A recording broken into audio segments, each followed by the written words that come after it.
fancy like Applebee's on a date night.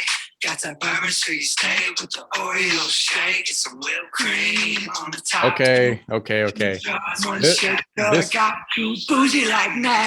is the kind of stuff that YouTube doesn't like. I think they were okay with Michael Bolton. I don't think they're going to be okay with that one. We'll find out. So if they're not, then I'm giving us a purposeful little pause here to now say, welcome back. We are here for episode 62, weighing in with Travis Hartman. I am B Money, the producer. That over there is Weekend Trav. We are coming to you via Zoom recording because baby Hartman is expected anytime this week, today, tomorrow, several days from now. Hey, I'm just saying, I put that on my Spotify, YouTube, so that was just playing in the background. I haven't really jammed into it, so don't cut us off, bruh. Plus, he was singing. He was singing over that. Exactly. Okay. Exactly. So we're good. Weekend Trav, how's everything going over in the residence? It's going good. You know what? My wife Irina actually had a couple hours ago some mini contractions. Yes, sir. The first we've had. Her due date is technically tomorrow. I still think she's going to be on Saturday for the Canelo Alvarez fight. I've been saying this. You're predicting the fourth. The fourth. So you have a couple more days still too. But so to our audience, our listening audience at home, thank you to our subscribers. If you're not subscribing yet, please do so below or wherever you're finding this video or audio recording podcast. But to the audience listening to my voice right now, we have two bets. Usually we have different things on the boxing matches, things like that. But we have two bets on the baby. And I'm picking November 4th for this baby to be welcomed into the world, whereas you have November 6th. But also. And gender. There's only two genders. I selected female. B Money said the 4th and female. I am calling the 6th and male.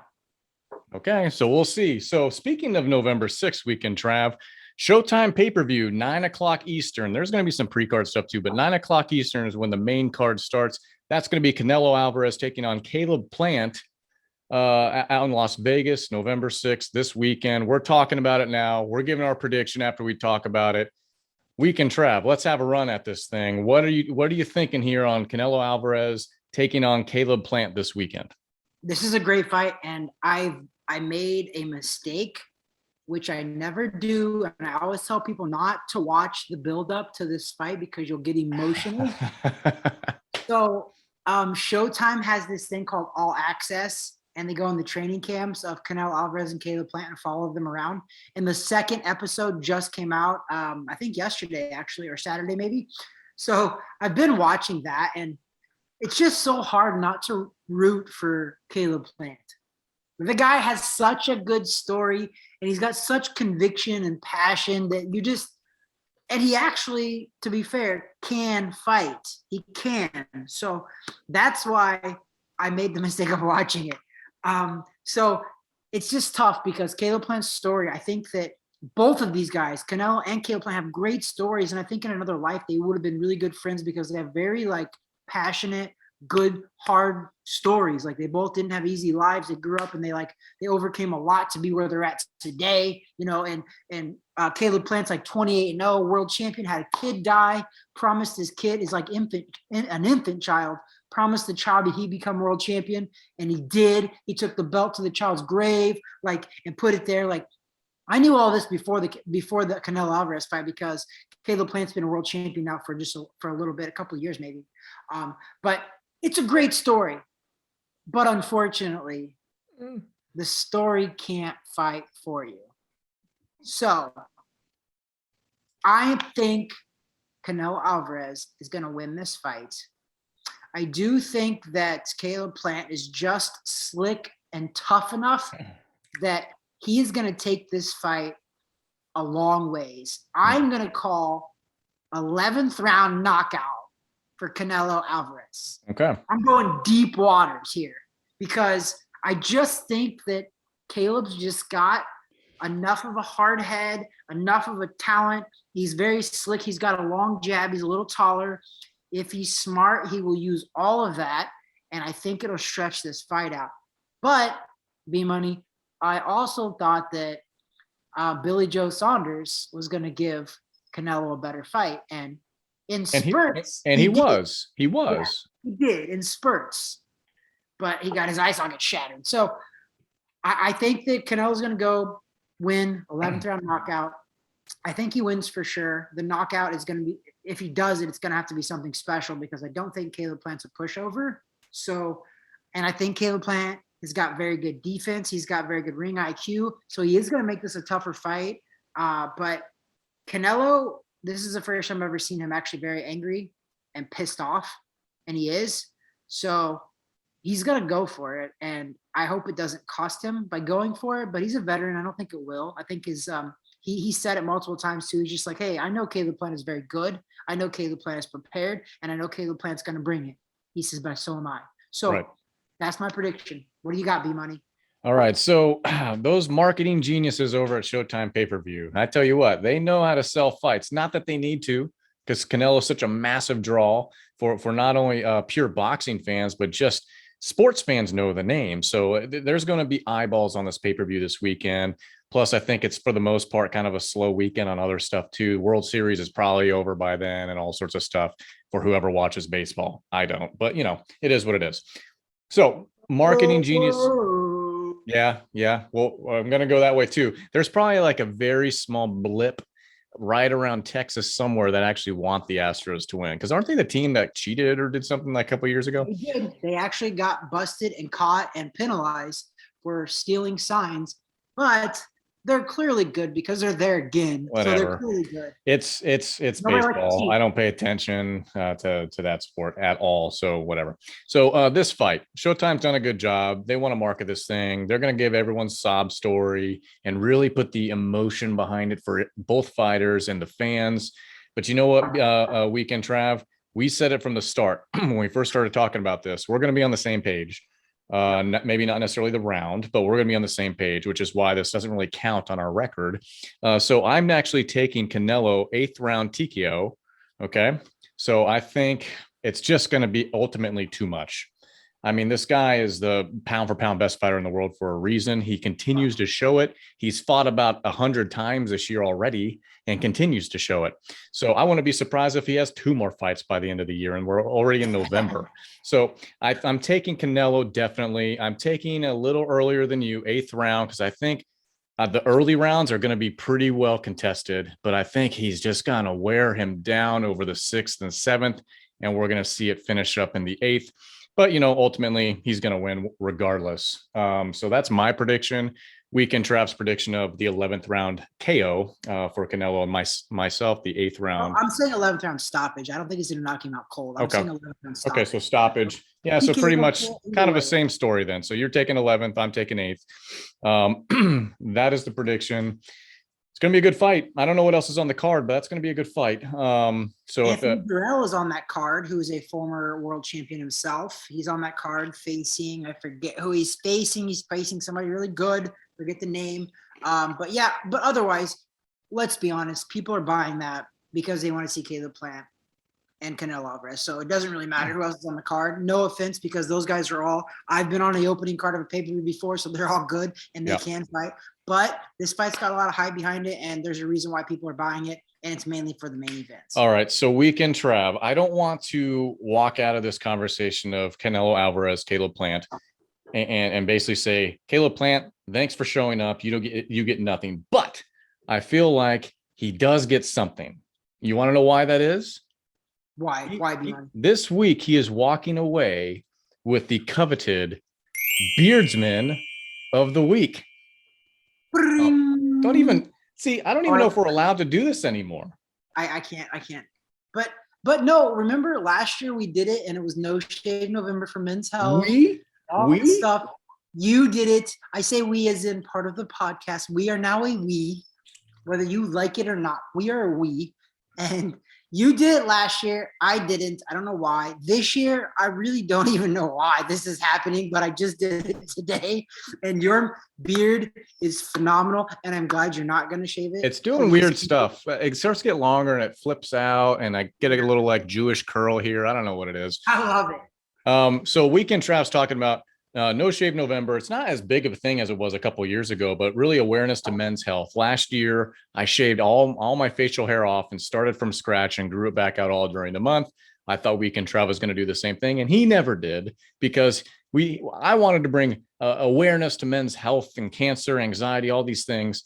This year, we're inverting it. We're flipping it around. I'm just going to keep growing this thing out. Weekend Trav starting from scratch. And plus, he wants a little smooth face for when that baby's born in the world. He sets it on his face like that. It's gonna be real nice. It's gonna be real nice. Except I'm growing it back out because I can't shave for the whole month of November.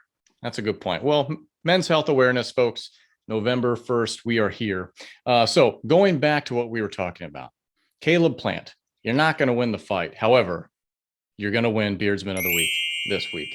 And we have the photo here. This is from his Instagram page or account. And I don't know, he's modeling some sort of a t-shirt company or something along those lines. You can catch him on there. But ultimately, he has a nice fullness, right? Yeah, it's a good one, man. It looks good. It's tapered appropriately into his haircut. It's just a good, clean look. And he's going to be primed, or not prime time, but he's going to be main event here. He needs to look good for when he looks bad at the end of the fight. So I mean, I believe he's guaranteed $10 million for this fight. So no matter what happens, he's not losing. Yeah, not too bad to go to the bank with that. So Beersman of the Week, Caleb Plant, Weekend Trav. That usually transitions us into the next segment, the other of the week situation. And I want to tee this up a little bit. Usually we have a boxing knockout or a setup to something, and that ends up being the money shot of the week. This week, we're actually going into the world of MMA. We talk combat sports, mainly boxing, but we do dive a little bit into MMA here and there. PFL, Professional Fight League, earlier last week, kind of midweek, they had a card, and they were doing the finals for the welterweight title. So each year they do a title, and it's towards the end of the year. So this was for the 2021 welterweight title for PFL. Ray Cooper. And you can YouTube this thing, Google it, whatever else. Ray Cooper was taking on, this is a long name, Weekend Trav, Magomed Karamov. Yeah. Did he get carried off? He got carried off. And so hopefully we have it here. You could probably see it here. Ray Cooper sets up with the right hook, and you see it kind of dazes Magomed. Left hook kind of misses, but then right hook. That seals the deal. It's a pretty solid shot. Guy is basically going down to the Undertaker. He's dead. He's dead. Not really, but he is. He is. Maybe his career is after that. But ultimately, that was a pretty solid money shot of the week on this one. I sent you the link. You took a look. What'd you think? It was amazing. And let me tell you how we are a boxing podcast, but we show love when love is deserved, because the honorable mention knockouts of last week, there was some really good boxing ones, but you sent this one to me and I was like, dude, I think that's it. Like, that's a really good one. So we got to show love when it's the money shot of the week. MMA, what was it? The PFL you said? PFL. So I just really appreciated the setup. I liked his right hook setup, and then basically finished it off with a second right hook. It was nice. It was clean. It was beautiful. Ray Cooper, 2021 welterweight champ for PFL in nice fashion, earning the money shot of the week title. And it's amazing because if you go back and look on ESPN Plus, there was like a couple of great knockouts, great knockdowns. There was like 5 knockdowns in this one fight. Then you had over on Showtime, you had Boots Ennis, who knocked out Delorme in the first round. That was solid. There was literally great fights last weekend on boxing and the MMA front. So well done on finding that one too, because you know that I didn't see that one anywhere because I wasn't watching for that. I was watching the boxing, but I agreed. I thought it was a good knockout. So yes, that's what it was. It was an interesting weekend, Trav, just because there was a lot of content. I mean, it wasn't your household names. Like, we're about to run into that season now, obviously starting this week with Canelo. There's a lot of primetime fights. I'm going to mention one that was just announced as well. I mean, there's a lot going on. in boxing. And this last weekend, whereas there weren't like big names, there were such great fights. And if you are a fan, if you were watching, then you know what we're talking about. Folks, find it on TV, ESPN Plus, wherever it might be. There are good fights out there, not just the pay-per-view stuff. But I've been very impressed as we end out this year, as we get closer and closer to New Year's. So weekend Trav, with that, calendar's full. We've talked about that. We've talked about as we progress through the end of the year. And maybe if you could send me the graphic, I'll put it up here, just a list of all the different fights between now and the end of the year. I got some breaking news. Yep, here it is. Lomachenko's taking on Richard Comey. Yes. December 11th, Madison Square Garden with Top Rank. That's a big fight, weekend Trav. No, I got some better breaking news. Some bad breaking news. December 5th, Gervonta Tank Davis is supposed to fight Rolly Romero. Romero has now pulled out because of sexual allegation charges being charged against him. He was forced to pull out. Maybe he should have never pulled in. Or maybe put in. So, can't pull the Deshaun Watson, bro. You don't have that much money. Yeah, and Rolly, that turned out, that was looking at to be a really, really heated like exchange already, and that sucks because that was going to be a really good fight. Well, they already filled in the opponent there. If you take a look at that, so that's already been filled in. But from all intents and purposes, I did see this before we started pre-production. Yeah. That Loma's back in action in December as well. Against Comey, I think, right? Richard Comey. Yep. Awesome fight because it's Comey. Good fight. I don't know who filled in for Rolly. I haven't seen that yet. Let me see here. Well, between that, we have, all the big names are fighting. We got Devin Haney. We got Loma, obviously, now. We were having Ryan Garcia, but that's not, obviously, with the surgery, that's out. Tank Davis still fighting. So there's a lot of stuff coming throughout the Isaac Cruz. Yeah. So, we still got Crawford as well in November. Terrence Crawford. And that's another big fight versus Sean Porter. Oh, and just announced a couple of days ago in Tampa, your favorite fighter of all time, your GOAT, Jake Paul, versus Tyson Fury's half brother, Tommy Fury. They are now announced they are fighting in Tampa. And listen, people, everybody gave Jake Paul so much crap for not fighting a boxer. He's now fighting a 7-0 pro boxer. So it's and to be fair, I think it's going to be a competitive fight. You think? I do. I don't. I think that Tommy Fury, he's not the greatest. He's not a really 7-0 pro boxer, in my opinion. He's not. He's still learning on the go. He's learning on the job, pretty much. Excuse me, but he does have some skill. He's Tommy Fury. He's going to be training with Tyson. I guess Tyson's going to come over and help him training in Vegas and all this other stuff. So people asked for this. They're getting it. He's training him. He's not even out there yet. There's a month. They got like a little over a month, right? Yeah, I think like 48 days or something like that. Listen, I said it since the last Jake Paul fight. This potential fight to me sounds boring. This is the kind of fight that you fill a card with. This is not a main event match. This is going to be boring, my opinion. And maybe I'll eat those words one day. But right now, my opinion is this sounds like a yawn snooze fest. Everybody's been calling for him to stop fighting MMA guys. I'm telling you, I remember after the last show we were talking, I was like, listen, you guys are, you want, I wouldn't have minded if you'd have fought another former MMA guy. Like, I thought they were actually a good fight. Like the Tyron Woodley fight, that was a good fight. Actually. I wanted to see Masvidal.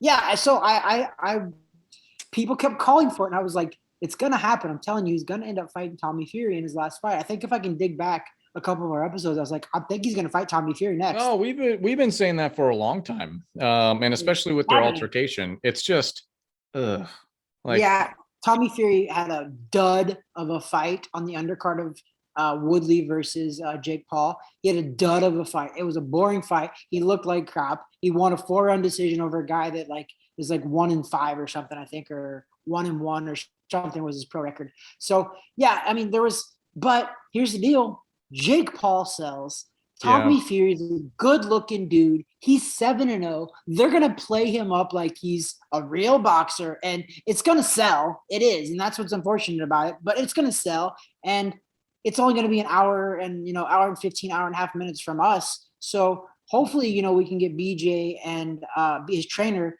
and Jake Paul to swing through Orlando and be on the #1 boxing, your beard, and bourbon podcast in Orlando, Florida, specifically in Laureate's Park, specifically in a boxing gym. Today it's at my house. Today's at B Money's house. It's separate. We're doing Zoom, so we don't know. Usually on a Sunday, but today's a Monday in the world.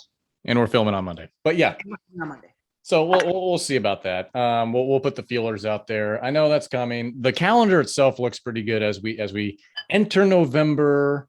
Yeah. And, Weekend Trav, as we kind of round out this episode 62, special thanks to our media partners, TH Boxing, Gulfstream Financial, and IF Enterprises. But as we round out episode 62, and I look at the calendar, we're November 1st already, Weekend Trav. You know what the first thing I did when I woke up this morning was? You pissed excellence? Well, I did pee, but I don't know if it was excellent, but I did do that. But after that, I found All I Want for Christmas Is You, Mariah Carey. Had to turn it on. It's that season. I am that guy. Between that song and Wham's Last Christmas, I could be fulfilled for the next 2 months listening to those two songs on repeat. It is not allowed B Money till after Thanksgiving. Yeah, I'm giving thanks for Christmas. Oh my goodness. That's how we roll here. We haven't decorated yet, but that's going to come soon. So it's coming. I think Anyways, so Weekend Trav, give me final thoughts. Final thoughts. There's a very good possibility that I will be a father by the time we record our next episode. So that's kind of cool. So my final thoughts are a little scrambled right now because it's getting real. It's getting real, and it's getting real close. And Irina, like I said, she had her first contractions. So it's getting real, man. And, the Canelo Alvarez, the 24/7, it's called All Access. Canelo's got like a 3 or 4-year-old boy who was in the gym with him, wrapped his hands, put his gloves on, and was in the gym. And Canelo was like, I don't know how I feel about this, but this kid loves boxing. He goes, I come in on him and he's watching YouTube videos of me boxing. He always wants to put the gloves on in the gym and like train. He caught him on the mitts and he's like, I don't know how I feel about it, but the kid loves it. I can never get him away from it. So that's like creeping in my mind too, because I'm like, I'm going to have a kid. I have my own personal private boxing gym and my kid's going to be around it. But it's not that I don't want him to box because I love boxing. Boxing made me who I was today. I just don't want my kid to feel pressured to box, if that makes sense. Yeah, you have to. I actually don't mind it if he boxes, but I don't want him to feel pressured. Yeah, you want to create an environment where your child and future children can feel free to be themselves and pursue their passions. And I know, speaking as a father, not that I know everything because I still make mistakes in fatherhood all the time, but that's kind of what we've tried to do, which is embrace whatever our kids want to go into and try. And I know there's been some times where, let's say my daughter or my son will do things because they think that we want them to do it. I understand that, but at least they try it. And if they don't like it, we don't keep them there, such as like flag football or something like that. We don't keep them in those situations if they don't want to do it. I'd rather my kids love what they do, whether it's sports, art, whatever it could be. Thank God we haven't done music in this household because I don't think I could stand the noise. But anyway, that's to any fathers out there, future fathers out there, yourself included, definitely do that. Support your kids. Let them follow their passions. If it's sports or not, love your kids, man. Love your kids. Yeah, man. I think that's my greatest duty now as a human is being a dad. Honestly, that's my legacy. That's what I want to leave behind. Is I want to be a good father, good husband as well, obviously. But I want to be a good father to my kid because ultimately, same with your kids. I mean, they're our future, B Money. We're going to be old and decrepit one day. So we got to hope that what we pass on to them was good because we want to live in a world that, gets taken care of and we want to educate our kids and we want to have God-fearing kids as well. And we want to make sure that we pass that on. So, yeah, I mean, we have some big shoes to fill right now being fathers. And you've been there already for 12 plus years. 13 years, yeah, man. So it's an amazing journey, and it's awesome. I wouldn't want it any other way. But it's not without its struggles too. It's tough. It's definitely hard, but it's awesome. And I look forward to your wife giving birth, and for you to be a dad, and be able to help out if we can, and just support you guys. That's awesome. I look forward to it, and I'm happy for you and proud of you. So that's going to be an awesome time this week for you. And I suggest right now, while you can, load up on the sleep, brother. It's impossible for me, bro. You know, I don't sleep very much as it is. So I think I've been training most of my life for this, because everybody keeps telling me that they're like, you need to sleep now. I'm like, well, I go to bed late and I get up early. So I take some naps, but I don't think that's what's probably going to be the problem. Is I'm not going to get my naps now. So it's going to be a struggle. You're going to see Weekend Trav on here with those weekend bags under his eyes, like he's been out partying, except I haven't been partying. The weekend bags, and your beard's going to grow back in 3 days. So yeah, I think it's going to be back in like 2 weeks. Well, all right. So if you haven't yet to subscribe to our show and our content, please do below. Hit the subscribe button, smash it, slap it, whatever you do with it. Hit the like button as well on this video. Follow us on Spotify. If you listen to the audio recordings, we're on Spotify, iTunes, all that good stuff too. Amazon Alexa, but definitely on YouTube. We appreciate your support, and any feedback. Comment below too. What do you think? What do you think is going to happen between Canelo Alvarez, Caleb Plant, and maybe even the other fights coming up by the end of the year? Comment below. Give us your feedback. Tell us we're wrong. Tell us we're right. Tell us what you think. Lots of fights in action. We're going to post. We posted on our Instagram page about all the fights that are left. We'll post that on part of this episode as well. I'll send you that screenshot of that too, because there's some great fights actually to the year out. We only have 2 months left, and there's actually some blockbuster type fights. So boxing's good. I can't wait. Thanksgiving's around the corner. The holiday season is here. Everybody get happy. All I want for Christmas is you. That there is Weekend Trav. That there is B Money, aka producer, aka bearded God. I like that. God bless. Thanks for joining us. Peace and love.